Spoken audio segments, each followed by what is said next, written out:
today's session of the subject called Business Regulatory Framework. We are currently dealing with Unit 1 Indian Contract Act 1872 in general terms. So let's have today's question.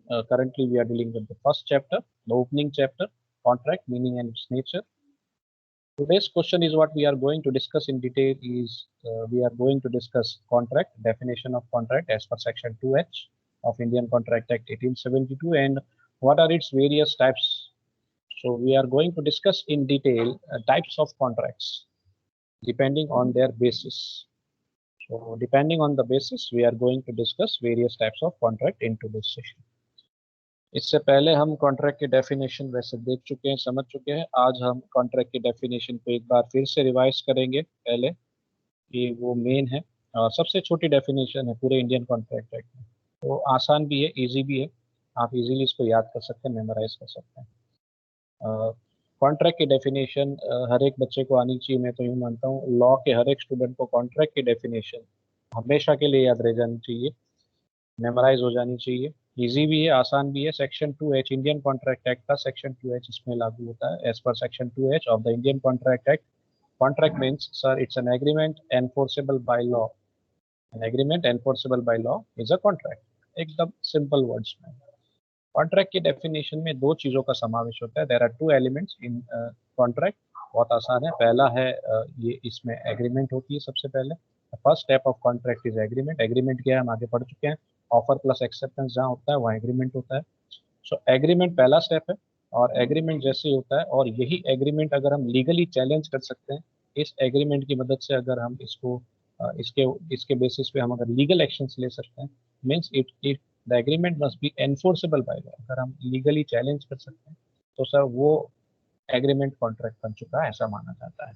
So such an agreement which are enforceable by law, it is nothing but it is contract. और अगर मुझे contract short में याद रखना है तो मुझे दो बातें याद रखनी है. पहली फॉर्मूला बेसिस में अगर हम चले तो कॉन्ट्रैक्ट क्या है sir, agreement plus its enforceability at law.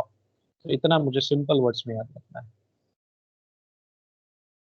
अब हम चलते हैं टाइप्स ऑफ कॉन्ट्रैक्ट्स में. तो ये इसके बेसिस. पहले आपने इनकी हेडिंग्स याद करनी है, मेमोराइज करनी है, इसके बाद हम इनकी डिटेल चर्चा पे चलेंगे. तो टाइप्स ऑफ कॉन्ट्रैक्ट्स की अगर हम बात करें तो there are three basis on which the classification of contract is made in case of Indian contract act. तो पहला बेसिस क्या है सर, क्रिएशन बेसिस कह सकते हैं या फॉर्मेशन कह सकते हैं. रचना के आधार पे कॉन्ट्रैक्ट का क्लासिफिकेशन किया गया है. दूसरा है परफॉर्मेंस बेसिस, यानी करार पालन के हिसाब से आप परफॉर्म करेंगे तो परफॉर्मेंस के बेसिस पे जो भी प्रॉमिस आपने किया वो प्रॉमिस को आप परफॉर्म करेंगे, उस परफॉर्मेंस के बेसिस पे क्लासिफिकेशन किया गया है. और अंत में है वैलिडिटी बेसिस. वैलिडिटी को एनफोर्सेबिलिटी भी कह सकते हैं. तो एनफोर्सेबिलिटी के बेसिस पे भी हम कह सकते हैं, यानी जिसका हम अमल कर सकते हैं, अमल करवा सकते हैं. यानी कोर्ट में जाके अगर हमने इसको चैलेंज करना है तो हम चैलेंज कर सकते हैं. इसकी वैलिडिटी के बेसिस पे हम आगे इसमें काम कर सकते हैं, एक्शंस ले सकते हैं, लीगल एक्शंस. तो ये तीन बेसिस है जिसके बेसिस पे हम कह सकते हैं द कॉन्ट्रैक्ट इज क्लासिफाइड. तो फॉर्मेशन बेसिस में दो है, express contract and other is implied contract. इन सब की हम आगे चर्चा करने वाले हैं. परफॉर्मेंस बेसिस में दो प्रकार है, executed contract and executory contract. ये दो नहीं फॉलो करना है तो इसके दो और बेसिस भी है. नाम यहाँ नहीं लिखे गए हैं लेकिन आप याद रख सकते हैं. Unilateral contract and bilateral contract, इस बेसिस पे भी इसका क्लासिफिकेशन हो सकता है. दो में से कोई भी क्लासिफिकेशन आप फॉलो कर सकते हैं. दोनों लिखेंगे तो भी गलत नहीं है. वैलिडिटी बेसिस में पांच पॉइंट्स हैं, पांच टाइप्स ऑफ कॉन्ट्रैक्ट हैं. There are 5 types of contract based on validity और वी कैन से एनफोर्सेबिलिटी. तो पहला ही खुद है वैलिड कॉन्ट्रैक्ट, यानी कि लीगल कॉन्ट्रैक्ट या लॉफुल कॉन्ट्रैक्ट कह सकते हैं दूसरे शब्दों में. Void contract, voidable contract, illegal contract, unenforceable contract. इन सब की हम आगे डिटेल में चर्चा करने वाले वन बाय वन. तो आगे बढ़ते हैं दोस्तों.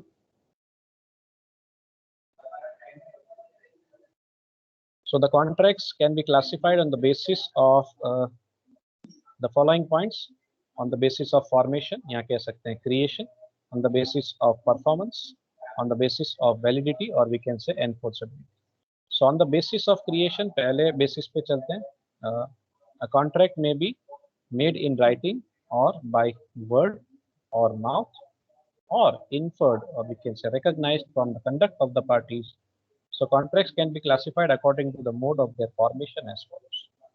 तो इसमें दो स्वरूप है, क्रिएशन के बेसिस पे दो है। पहला है राइटिंग हो सकता है या ओरल हो सकता है, और दूसरा हो सकता है depending on the conduct of the parties. हम उसको पहचान सकते हैं, रिकॉग्नाइज कर सकते हैं पार्टीज के व्यवहार से। सो वैसे दो स्वरूप है। पहला है on the basis of creation या on the basis of formation में पहला पॉइंट आ जाता है एक्सप्रेस कॉन्ट्रैक्ट। एक्सप्रेस करना है, आपने बोलना है, यहाँ बोलना है या राइटिंग में दे देना है, आपको एक्सप्रेस करना पड़ेगा, बोलना पड़ेगा। बोलने में शर्म आ रही हो, बोलने में आपको झिझक हो रही है, हेजिटेशन हो रहा है, आप लिख दीजिए कॉन्ट्रैक्ट को, ठीक है। सो express contract, section 9 provides that in so far as the proposal or acceptance of any promise is made in words, the promise is said to be express। जो भी आप वचन दे रहे हैं, वचन कोई भी स्वरूप में हो सकता है, आप शायद प्रपोजल रख रहे हैं तब वचन दे रहे हैं, या एक्सेप्टेंस कर रहे हैं तब वचन दे रहे हैं, ये वर्ड्स में दे रहे हैं आप। It is in words, words में भी आइदर ओरल और इन रिटन फॉर्म। तो such a promise is said to be express. एकदम सरल भाषा में अगर समझाना हो तो an express contract is one where the terms are clearly stated in words spoken or written, words spoken or written। in short, an express promise will result in an express contract।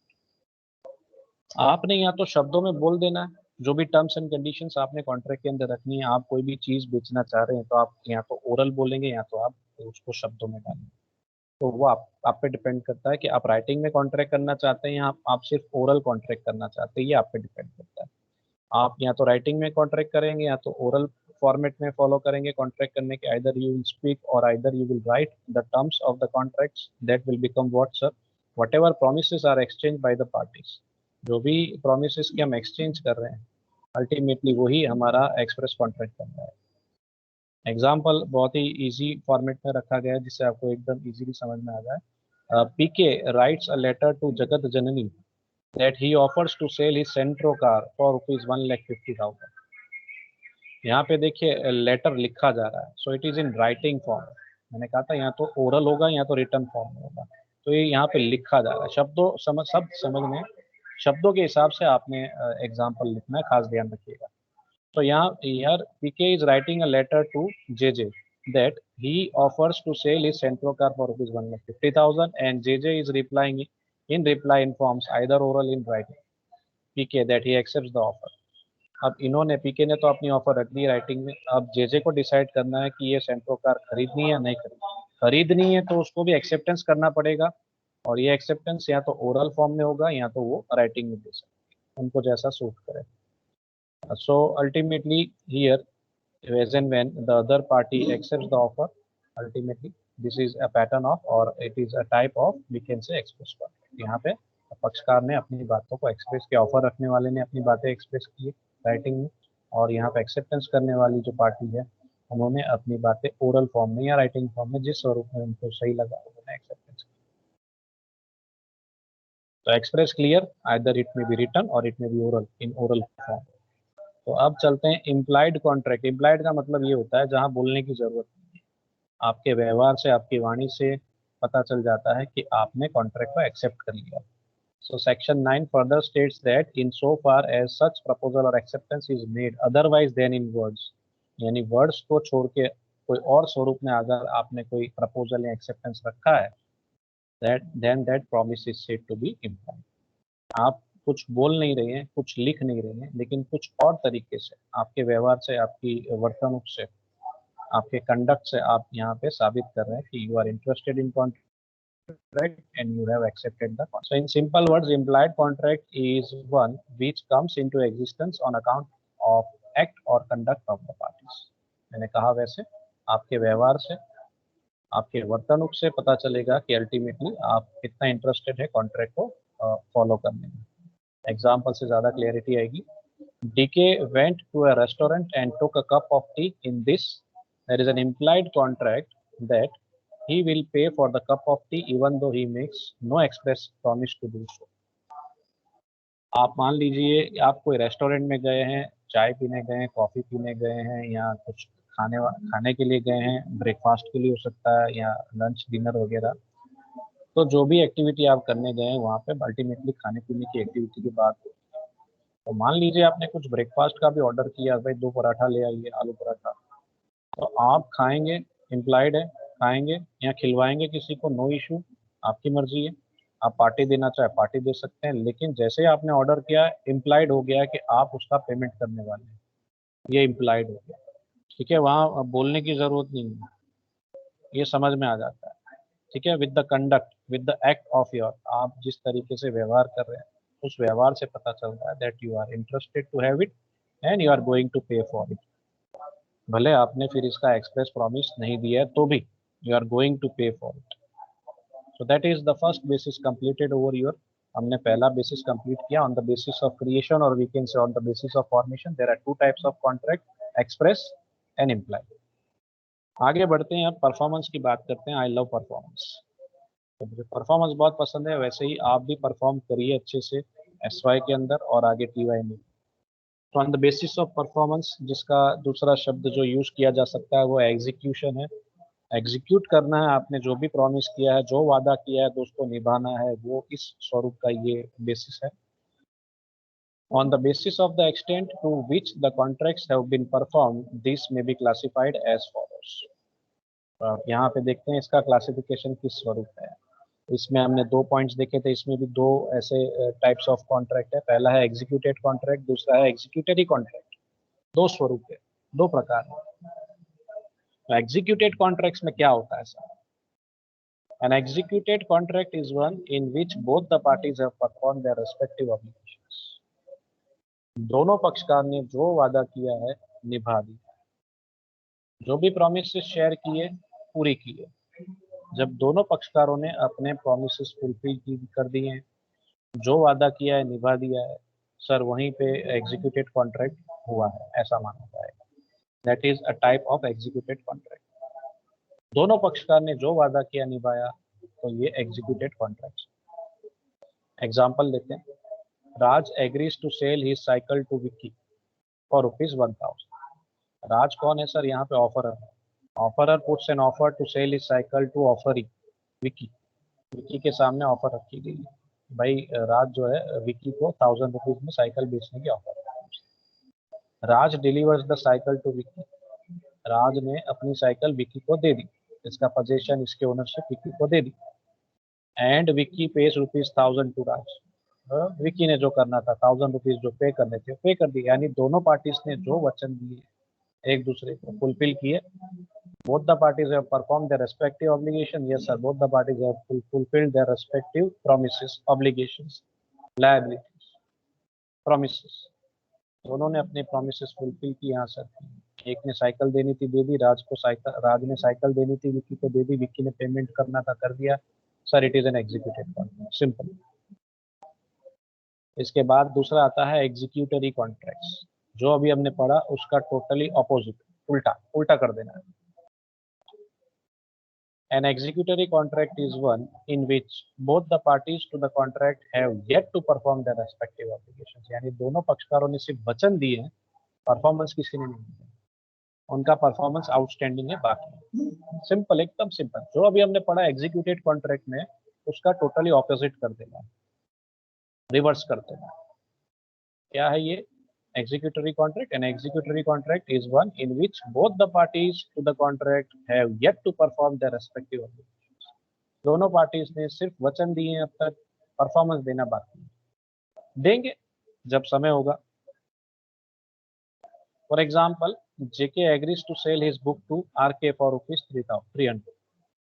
जेके जो offerer है, promiser है, उन्होंने offer रखी है। He has put an offer to sell his book. इसे sell करने की बात हो रही है सर, ऑफरी, आर के नाम के ऑफरी को सेल करने की बात हो रही है। इनके सामने ऑफर रखी गई है फॉर ₹300। ठीक है, ये ऑफर रखी है। If the book has not been delivered by JK to RK and RK does not pay the price. ना ही जेके ने बुक की डिलीवरी दी है अब तक, ना ही आरके ने कोई पेमेंट किया। दोनों तरफ से एक भी पक्षकार ने कोई भी एक्टिविटी नहीं की, दोनों ही पार्टीज ने अपनी परफॉर्मेंस फुलफिल नहीं की। ऑब्लिगेशंस जो है, respective obligations has not been fulfilled by the parties. जो वादा किया है अभी दोनों पक्षकारों ने निभाया नहीं है, ठीक है। So both the parties performance is outstanding. सिर्फ वादा किया है, अभी निभाया नहीं। सो जेके की जो प्रॉमिस थी बुक डिलीवर करने की, वो उन्होंने नहीं की है। और आरके की जो प्रॉमिस थी ultimately that he will pay the price, वो उन्होंने पे नहीं की है। आरके कहेगा जेके को आप बुक दीजिए, मैं पेमेंट करता हूँ। जेके ने अभी तक बुक दी नहीं है, तो आरके पेमेंट कैसे करेगा? ये वो सिचुएशन है। सो ऐसी सिचुएशन में जहां दोनों पार्टीज का परफॉर्मेंस आउटस्टैंडिंग है, उस सिचुएशन को, इस प्रकार को हम कहेंगे executory contracts. This are the types of contracts which are known as executory contracts, जहां दोनों पार्टीज का परफॉर्मेंस आउटस्टैंडिंग है। जैसे ही अगर ये दोनों परफॉर्म कर देते हैं, जैसे जेके मान लीजिए बाद में एक दो दिन बाद मान लीजिए बुक दे देता है, बुक की डिलीवरी देता है, आर के पेमेंट कर देता है, यही एग्जीक्यूटरी कॉन्ट्रैक्ट क्या बन जाएगा दोस्तों? It will be converted into executed contract. Executory contract के अंदर अगर परफॉर्मेंस दे दी जाए तो वो क्या बन जाएगा दोस्तों? वो एग्जीक्यूटेड कॉन्ट्रैक्ट बन जाएगा, लेकिन परफॉर्मेंस कंप्लीट होने के बाद वो बनेगा। तो यहाँ पे हमने दो कैटेगरी कंप्लीट की ऑन द बेसिस ऑफ, हमने देखा पहले क्रिएशन, फॉर्मेशन, और दूसरा हमने बेसिस देखा परफॉर्मेंस। तो परफॉर्मेंस के बेसिस पे या तो आप एग्जीक्यूटरी लिख सकते हैं, अगर वो चीज आपको नहीं अच्छा लग रहा है तो दूसरे भी इनमें दो, इनको आप फॉलो कर सकते पक्षीय और दो पक्षीय करार की बात आती है। One party contract and two party contract, दूसरे शब्दों में कहूँ, लेकिन आपने वर्ड्स ये यूज करने, वर्ड्स चेंज नहीं करने। यूनिलेटरल कॉन्ट्रैक्ट क्या होता है ये समझ लेते हैं। An unilateral contract is one in which only one party has to perform his remaining obligation. The other party had fulfilled his part of the obligation at the time of formation of the contract. Unilateral, uni का मतलब होता है single, one party contract. Unilateral का दूसरा शब्द अगर मैं आपको बताऊं तो वन पार्टी कॉन्ट्रैक्ट इसमें क्या होता है? वह एक पक्षकार ने अपना काम कर दिया है, अपना वचन निभा दिया है, दूसरे पक्षकार ने अपना काम करना बाकी। One party has fulfilled his obligation while the another party's performance is still outstanding. He has not fulfilled his obligation at the time of formation of the contract. करार की रचना के वक्त एक पक्षकार ने अपना प्रॉमिस फुलफिल कर दिया है, लेकिन दूसरे पक्षकार का प्रॉमिस फुलफिल करना बाकी है। एग्जाम्पल लेते हैं। फॉर एग्जाम्पल, पप्पू बाइस a ticket from the bus station and is waiting in the Q for the bus.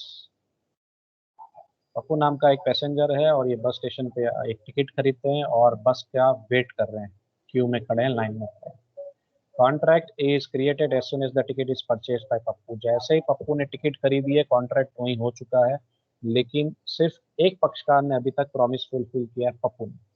Pappu की जिम्मेदारी है टिकट लेके ट्रैवलिंग करे, तो पप्पू ने तो अपना काम कर दिया है, जो उसकी तरफ से परफॉर्मेंस देना था, टिकट खरीदना था, वो उसने कर दिया है।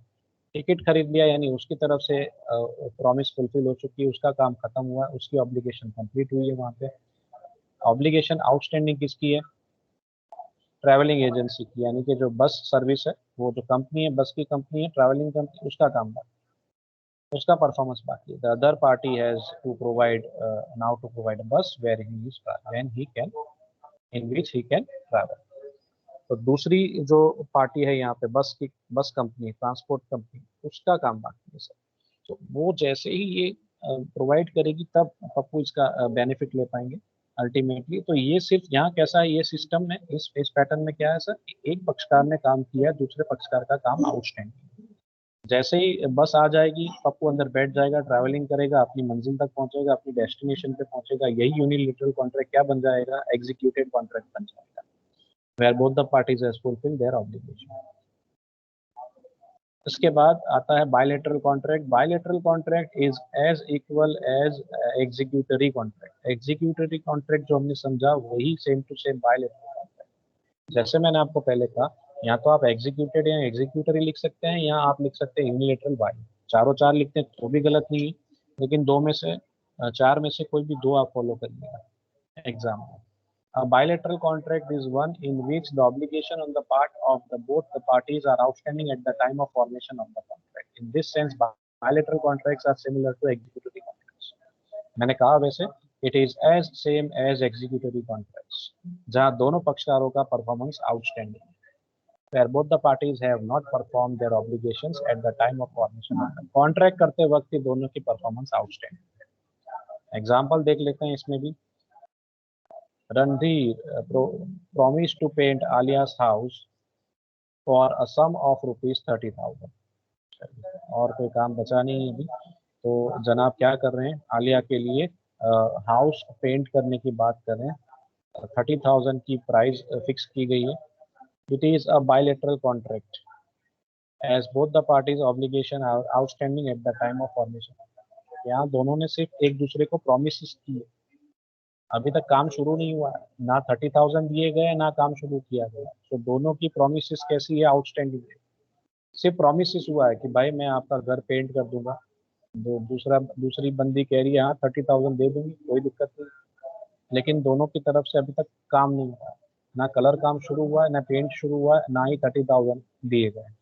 सो दोनों पार्टीज की ऑब्लिगेशन आउटस्टैंडिंग. अगर दोनों पार्टीज की ऑब्लिगेशन आउटस्टैंडिंग है at the time of formation of the contract, such a contract is bilateral contract.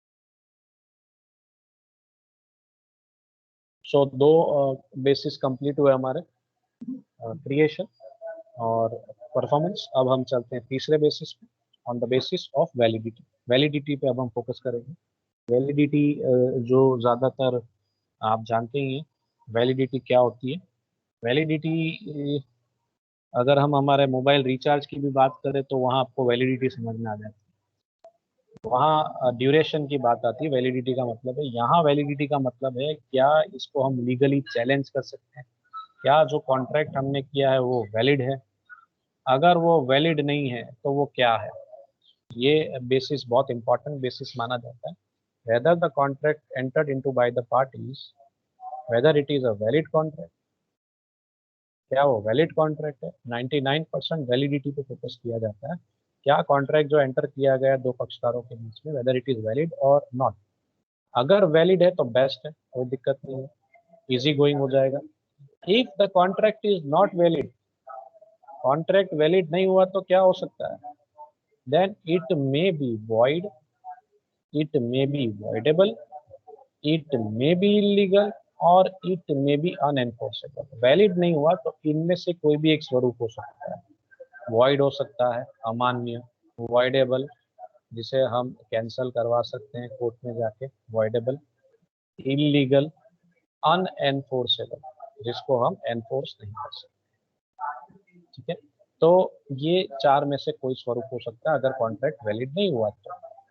Valid contract का तो हम अच्छे से डिस्कशन कर चुके हैं, पूरा आंसर पढ़ चुके हैं प्रीवियस सेशन में.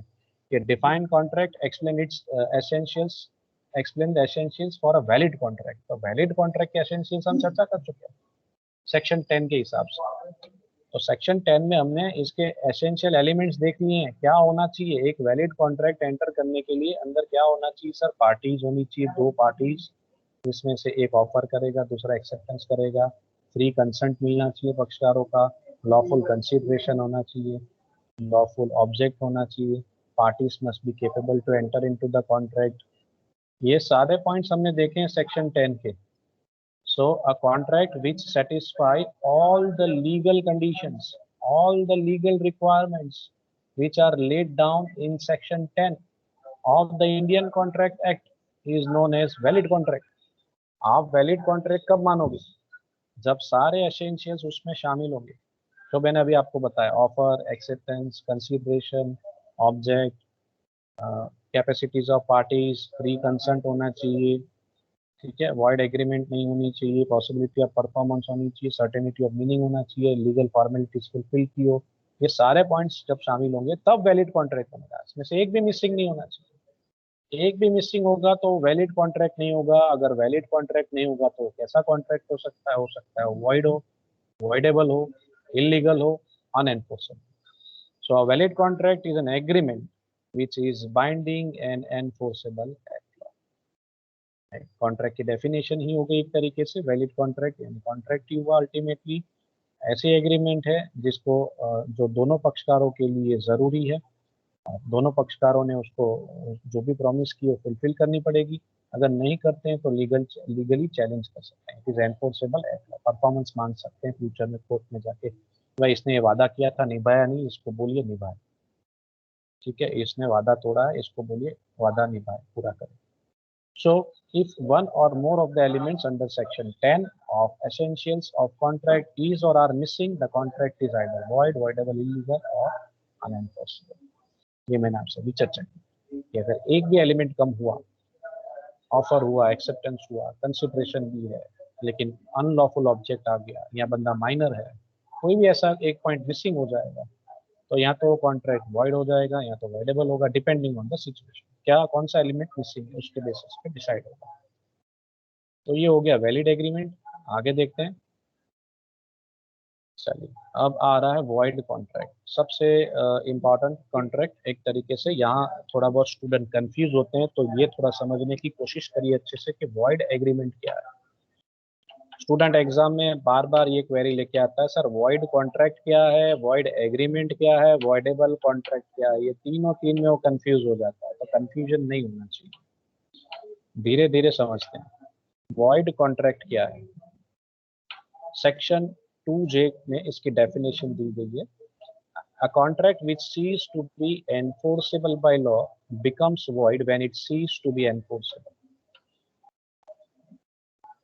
ऐसा कॉन्ट्रैक्ट कि जब कॉन्ट्रैक्ट किया जाता है तब वो हम लीगली चैलेंज कर सकते थे और उसमें परफॉर्मेंस भी पॉसिबल था। The performance was possible, we can legally challenge it and we can enter into a valid contract and performance was possible. ये सारी चीजें उसमें पॉसिबिलिटी थी, यानी वो हम लीगली चैलेंज कर सकते हैं, means it was enforceable by law. So a contract which ceases to be enforceable by law becomes void when it ceases to be enforceable. जिसको हम लीगली चैलेंज कर सकते थे कॉन्ट्रैक्ट करते वक्त, लेकिन लेटर ऑन सब्सिक्वेंटली पीछे से लीगली चैलेंज करना इम्पॉसिबल हो जाता है। क्यों? क्योंकि वो कॉन्ट्रैक्ट वॉइड बन चुका है। जिस वक्त आप कॉन्ट्रैक्ट कर रहे थे तब वो वैलिड था, मान्य था, लेकिन जिस वक्त आपने उसको एग्जीक्यूट करना था, यानी जिस वक्त आपने उसमें परफॉर्मेंस देना था, उस वक्त कोई हादसा हो जाता है, कोई घटना घटती है जिसकी वजह से वो वैलिड कॉन्ट्रैक्ट वॉइड बन जाता है। इट बिकम्स वॉइड, यहाँ शब्द का उपयोग किया गया है, बिकम्स वॉइड। कॉन्ट्रैक्ट करते वक्त वैलिड था, आप लीगली उसको चैलेंज कर सकते थे, परफॉर्मेंस पॉसिबल था, but later on it becomes void due to happening of some event, so its enforceability cease का मतलब स्टॉप हो गई, रुकावट आ गई। आप कुछ करना भी चाहें तो नहीं कर सकते। You want to perform but you are not able to perform because the performance under the contract becomes impossible. ऐसा है, आपके हाथ में नहीं होता, अनकंट्रोलेबल इवेंट हो जाता है। So it means a contract is not void from its inception. ऐसे कॉन्ट्रैक्ट शुरुआत से ही void नहीं होते, शुरुआत से, इंसेप्शन यानी शुरुआत से void नहीं होते। It is valid and binding upon the parties when made, but subsequent to its formation due to certain reasons it becomes unenforceable and so treated as void. So मैंने आपको बताया कि भाई जिस वक्त कॉन्ट्रैक्ट किया जाता है ये वैलिड था, वैलिड कॉन्ट्रैक्ट था, दोनों पार्टीज को बाइंडिंग था, यानी दोनों ने जो वचन दिए थे वो फुलफिल हो सकते थे, वैसी सिचुएशन में थे। बट सब्सिक्वेंटली यानी लेटर ऑन, पीछे से, टू इट्स फॉर्मेशन, जब रचना की गई उसके बाद की बात है, due to happening of some event, यानी कोई घटना घटी, कोई कारण आ गया जिसकी वजह से ये कैसा हो गया, हम इसको लीगली चैलेंज नहीं कर सकते, परफॉर्मेंस देना चाहते तो भी नहीं दे सकते। So it is treated as what, void. तब ये वॉइड बन जाता है, it becomes void, it is not void, it becomes void due to happening of some event. So a contract may become void due to impossibility of performance, change of law or some other reasons. कोई कारण हो सकता है जिस वजह से वो void बना है, ठीक है, पहले वैलिड था लेकिन लेटर ऑन void बन जाता है, और void बनने के पीछे का कोई बेसिक रीजन होगा, ऐसा ही नहीं void बन गया, पहले मान्य था बाद में अमान्य हो गया, तो अमान्य होने के पीछे का कुछ कारण होगा। तो वो कारण में ऑप्शंस यहाँ पे दिए गए हैं, रीजंस यहाँ पे दिए गए हैं। आप परफॉर्म करना चाहते थे लेकिन परफॉर्मेंस इम्पॉसिबल हो गया। आप मान लीजिए आपने कोई डांस कंपटीशन में रजिस्ट्रेशन करवाया आज की डेट में, और आपने 15 दिन के बाद डांस करना है, तो 15 दिन का गैप है, जिस वक्त आप कॉन्ट्रैक्ट साइन कर रहे हैं, रजिस्ट्रेशन कर रहे हैं, उस वक्त अगर आपको परफॉर्मेंस के लिए बोला जाता तो आप वहीं पे डांस करके दिखा सकते थे। ठीक है, तो कॉन्ट्रैक्ट वाज वैलिड था, उस सिचुएशन में it was valid, you can perform at that time also if you want. लेकिन परफॉर्मेंस कब देना था? 15 दिन बाद, जिस दिन कंपटीशन की डेट फिक्स की गई। लेकिन 15 दिन के बीच में अगर कोई घटना घट जाए, जिसने डांस करना था मिस्टर एक्स ने, मिस्टर एक्स की अगर मान लीजिए एक्सीडेंट हो जाए, फ्रैक्चर हो जाए, तो परफॉर्म भी करना चाहे तो भी वो परफॉर्म नहीं कर सकता, ऐसे सिचुएशन हो जाएगी। So it becomes impossible for him to perform if some event happens. कोई घटना घट जाती है, परफॉर्मेंस इम्पॉसिबल बन जाता है, such contract becomes void contract. यहाँ पे एक एग्जांपल और रखा गया, P promise to marry R, later on R dies. लो लीजिए क्या हो गया, देखिए घटना घट गई। पी ने वचन दिया आर को कि मैं तुझसे शादी करूंगा, लेकिन शादी करने से पहले ही क्या हो गया, अभी तो शादी के लिए वचन दिया है, वचन दिया, शादी हुई नहीं। शादी करने से पहले ही आर की मृत्यु हो गई, अदर पार्टी डाइज। अब यहाँ पे वो पी परफॉर्म भी करना चाहे तो उसके लिए impossible, the possibility of performance is impossible over here. कि पी परफॉर्मेंस भी देना चाहे तो पॉसिबल नहीं है, ये ऐसी सिचुएशन है। So this contract becomes void on the death of R. जैसे आर की डेथ हुई, कॉन्ट्रैक्ट क्या हो गया सर? जो वैलिड कॉन्ट्रैक्ट था, जब प्रॉमिस किया गया तब वैलिड था, लेकिन घटना घट गई तो अब ये कैसा कॉन्ट्रैक्ट हो गया सर? Void contract. अब वॉइड कॉन्ट्रैक्ट और वॉइड एग्रीमेंट ये दोनों अलग अलग चीजें, इसको समझने की कोशिश करते हैं। अभी जो मैंने आपसे चर्चा की 2J के हिसाब से, वो वॉइड कॉन्ट्रैक्ट था। ठीक है, अब हम चर्चा करेंगे void agreement. What are void agreements?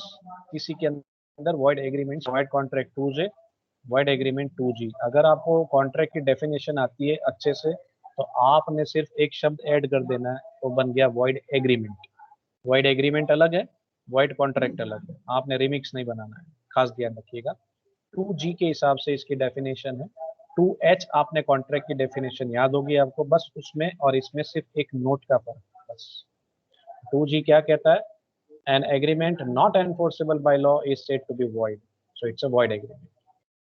ठीक है, वॉइड एग्रीमेंट की डेफिनेशन बहुत आसान है। So in case of void agreement no contract comes into existence. यहाँ पे भी कोई करार का कोई अस्तित्व नहीं, वो एग्रीमेंट हुई ही नहीं, ऐसा माना जाएगा। अगर ऐसी एग्रीमेंट की भी गई है तो उसकी कानून की नज़रों में कोई मान्य नहीं है, वो उसके कोई एग्जिस्टेंस ही नहीं है। वो एग्रीमेंट हुई है न हुई के बराबर है। It is not valid, it is a void agreement, it has no existence. Such contract, such agreements has no existence in the eyes of law.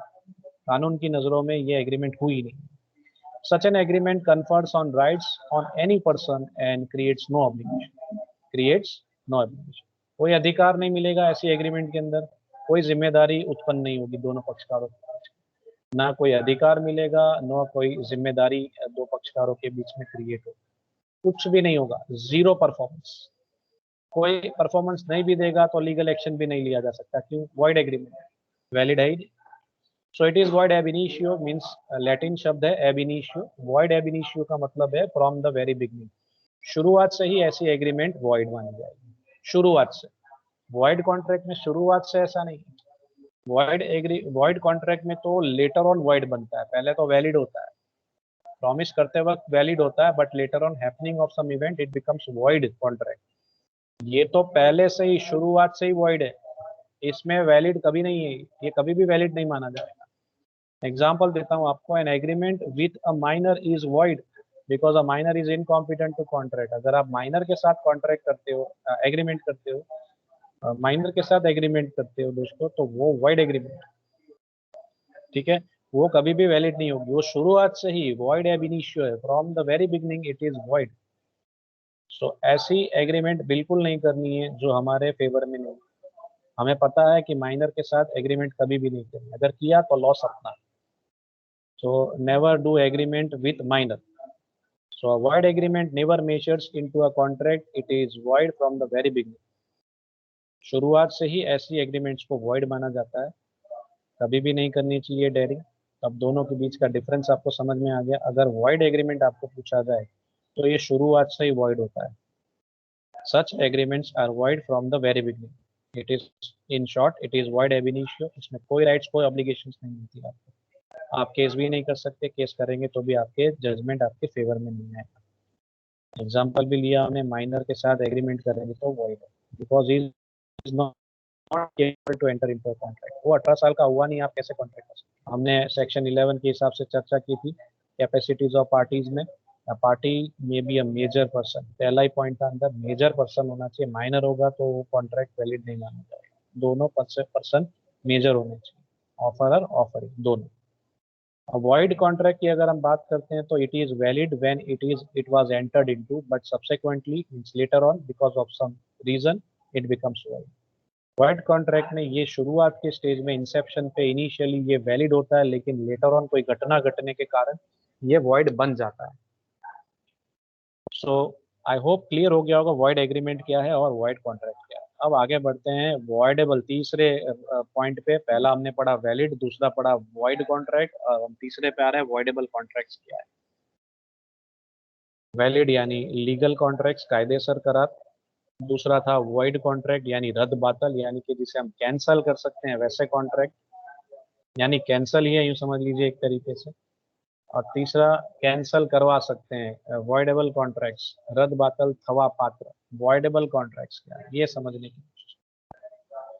So section 2I of the Indian contract act, इसकी definition देखते हैं। N agreement which is enforceable by law at the option of one or more of the parties thereon, but not at the option of the other or others, is a voidable contract। ये एकदम simple है। ये it is enforceable by law at the option of one और more of the parties. एक बंदा इसे legally challenge कर सकता है, दूसरा बंदा इसको लीगली चैलेंज नहीं कर सकता, उसके पास ये ऑप्शन नहीं होता है। ठीक है, there are two parties. Contract करने के लिए दो पक्षकार हो सकते हैं, दो में से एक पक्षकार को यह अधिकार होगा कि वो इस कॉन्ट्रैक्ट को अगर चाहे कैंसिल करवाना चाहे कर सकता है, लेकिन दूसरे पक्षकार को ये अधिकार बिल्कुल भी नहीं मिलता है। तो उस प्रकार की कॉन्ट्रैक्ट को हम क्या कहेंगे sir? Voidable contract. Simple.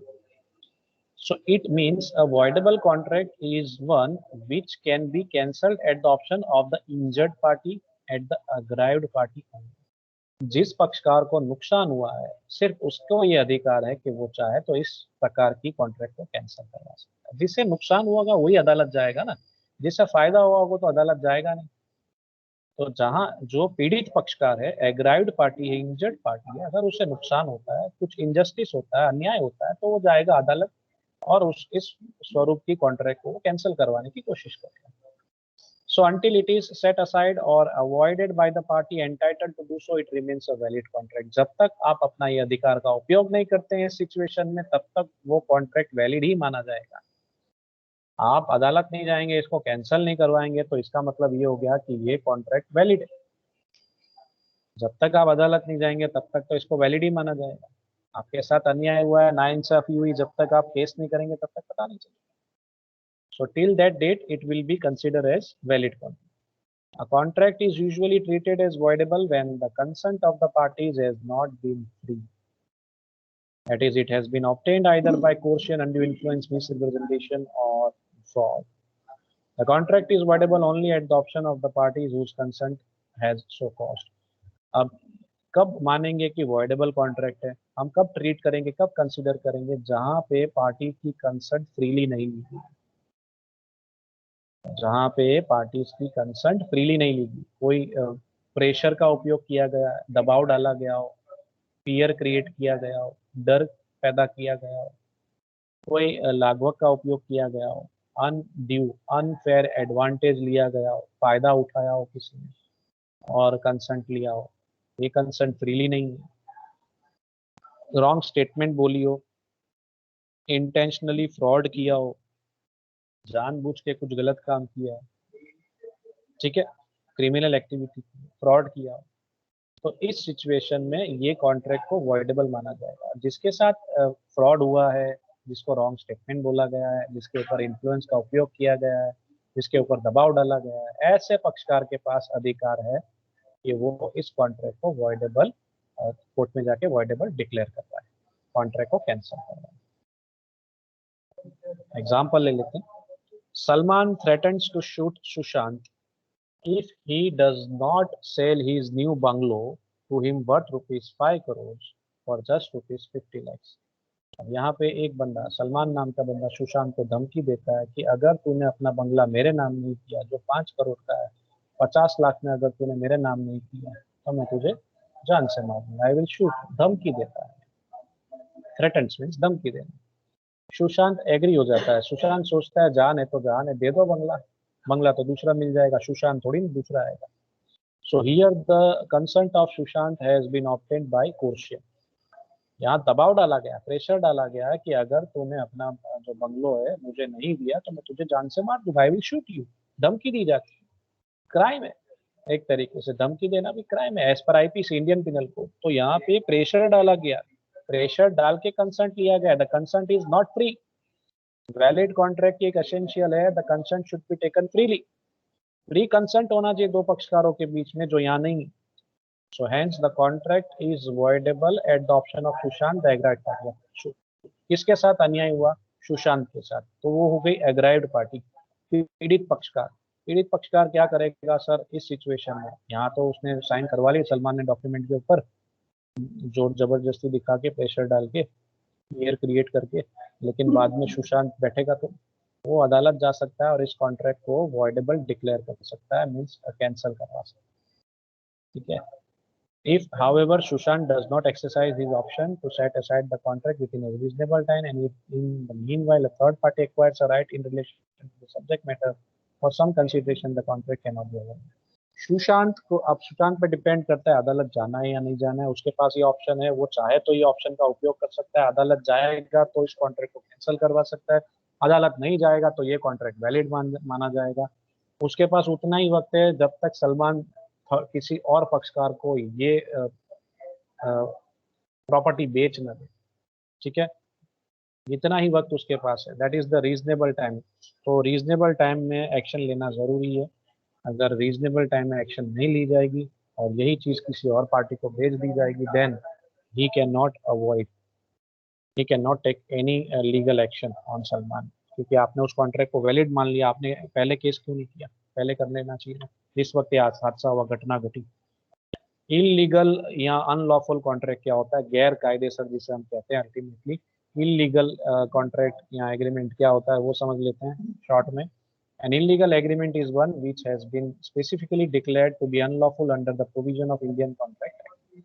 An illegal agreement is one which contravenes, means breaks some rules of basic public policy, or which is criminal in nature or which is immoral. Such an agreement cannot be enforced by law. Illegal activity क्या है, illegal object क्या है, illegal agreement क्या है, ये क्या है sir? Ultimately कोई क्राइम करने की बात की जा रही है। हमारे भारत के अंदर जो भी एक्ट्स हैं, उन एक्ट के हिसाब से आप जो भी काम कर रहे हैं वो शायद क्रिमिनल स्वरूप का हो, क्राइम के स्वरूप का हो, क्रिमिनल नेचर का हो, वो नहीं करना है। समाज के हित में ना हो वैसा काम नहीं करना, अपोज टू पब्लिक पॉलिसी नहीं होना चाहिए, समाज को नुकसान हो वैसा काम नहीं करना चाहिए, कोई इमोरल प्रैक्टिस नहीं करनी चाहिए। ठीक है, तो अब इन सब में अगर ऐसी सिचुएशन क्रिएट होती है तो वो एग्रीमेंट कैसे मानी जाएगी sir? N illegal agreement is an agreement which can not be enforced by law ultimately. इसे भी हम लीगली चैलेंज नहीं कर सकते, कोर्ट में जाके केस नहीं कर सकते। अगर आपने किसी का मर्डर करने के लिए किसी को पे किया है तो सर आप इसके लिए अगर पेमेंट नहीं मिलती तो आप केस नहीं कर सकते। इलीगल एक्टिविटी, आपका ऑब्जेक्ट इलीगल। देखिए एग्जांपल रखा है, Afzal agrees to pay rupees 50,000 to Firoz if he kills Rashid। अब यहाँ पे देखिए कंसिडरेशन पे करने की बात की जा रही है, 50,000 का कंसिडरेशन दे रहा है एक बंदा, लेकिन ऑब्जेक्ट कैसा है? Object is illegal. किसी को मारने की बात की जा रही है, हार्म पहुंचाने की बात की जा रही है, विच इज इलीगल। आपका ऑब्जेक्ट इलीगल है, किसी को मारने की बात की जा रही है, किल। फिरोज को 50,000 अफजल देगा अगर राशिद को मार देगा, फिरोज मार देगा तो ये तो इलीगल एक्टिविटी हो गई। ऑब्जेक्ट इलीगल है, 50,000 का जो कंसिडरेशन है वो इलीगल है। अफजल का ऑब्जेक्ट इलीगल है क्योंकि वो किसी व्यक्ति को हार्म पहुंचाने की कोशिश कर रहा है, नुकसान पहुंचाने की कोशिश कर रहा है एक व्यक्ति को, तो ये इलीगल एक्टिविटी है टोटल। ऑब्जेक्ट इलीगल है, कंसिडरेशन इलीगल है, तो ऐसे एग्रीमेंट को क्या माना जाएगा? It's an illegal agreement because the object is unlawful. Even if Firoz kills Rashid, मान लीजिए फिरोज ने राशिद को मार दिया, जान से मार दिया, ही can not claim the agreed amount from him. मान लीजिए फिरोज ने राशिद को मार दिया, और अफजल ने 50,000 फिरोज को नहीं दिए, तो क्या पुलिस स्टेशन जाएगा फिरोज? है, पुलिस स्टेशन जाके ये बोलेगा इंस्पेक्टर से कि भाई हमारे बीच में ऐसा एग्रीमेंट हुआ था कि अगर मैं राशिद को मार दूंगा तो अफजल मुझे 50,000 देगा, वो दे नहीं रहा, उसको बोलो ना दे। तो अगर ऐसा आप जाके वहां पे कन्फेस कर देंगे तो सबसे पहले स्वागत उस व्यक्ति का होगा जिसने ऐसा कन्फेस किया है। आखिरी पॉइंट पे चलते हैं, आखिरी स्लाइड पे आ चुके हैं। अनएनफोर्सेबल कॉन्ट्रैक्ट क्या होता है? And unenforceable contract is one which can not be enforced in a court of law because of some technical defects. ये जो शब्द है ना, इसका उपयोग करना है आपने खास, कि ऐसी कॉन्ट्रैक्ट है जहां पे आप लीगली इसको भी लीगली चैलेंज नहीं कर सकते। क्यों लीगली चैलेंज नहीं कर सकते? इसके पीछे का कारण है कुछ, there is some technical defects, कुछ करना रह गया है, कोई लीगल फॉर्मेलिटीज थी जो आपने फुलफिल नहीं की। तो वो लीगल फॉर्मेलिटीज क्या आपकी फुलफिल करने की रह गई है? Sir there may be this may be due to non registration of the agreement. आपने कॉन्ट्रैक्ट तो किया, एग्रीमेंट तो किया, लेकिन आपने उसका रजिस्ट्रेशन नहीं करवाया, तो ये सबसे बड़ी गलती हो गई आपकी। तो उसको रजिस्टर करवा देते आप, रजिस्ट्रेशन होता तो आप लीगल एक्शन ले सकते थे फ्यूचर में, लेकिन आपने रजिस्ट्रेशन ही नहीं करवाया, तो ये तो सबसे बड़ी टेक्निकल डिफेक्ट हो गई। कुंडली में दोष है, आपके कॉन्ट्रैक्ट में दोष है, तो आप लीगल एक्शन कैसे लोगे? Non payment of the requisite stamp fee, जो भी जरूरी स्टैम्प फी थी वो आपने पे करनी चाहिए थी, वो आपने नॉन पे नहीं किया, रजिस्ट्रेशन करवा दिया, तो शायद ये रह गया हो। राइटिंग में तीसरा पॉइंट होता है, राइटिंग में होना चाहिए, आपने राइटिंग में नहीं किया, ओरल कर दिया, तो भी वो वैलिड नहीं होगा। तो ये सारी चीजें आ जाती जहाँ लीगल फॉर्मेलिटीज आपने फुलफिल करनी चाहिए थी, आपने नहीं की। कुछ टेक्निकल डिफेक्ट्स है, कुछ स्टेप्स आपके इनकम्प्लीट है, अगर वो आपने इस तरीके से काम किया है तो सर वो एग्रीमेंट, वो कॉन्ट्रैक्ट कैसा हो जाएगा सर? अनएनफोर्सेबल। आप इसको लीगली चैलेंज नहीं कर पाएंगे कोर्ट में जाके, और उसका रीजन होगा some technical defects has not been, some technical fulfillments has not been done, so there is a technical error, technical defect. Sometimes the law requires a particular agreement to be in writing. If such agreements has not been put in writing, it becomes unenforceable. हमने transfer of property act में देखा था, अगर आप कोई भी immovable property की selling या परचेस करते हैं तो वो ऑलवेज राइटिंग में होनी चाहिए, उसका रजिस्ट्रेशन होना चाहिए, और उसमें जो भी रिक्वायर स्टैम्प फी जो पे करनी होती वो आपको करनी चाहिए, तभी वो वैलिड कॉन्ट्रैक्ट बन पाएगा। नहीं तो आप उसको लीगली चैलेंज नहीं कर सकते। ये सब हमने बात करनी है।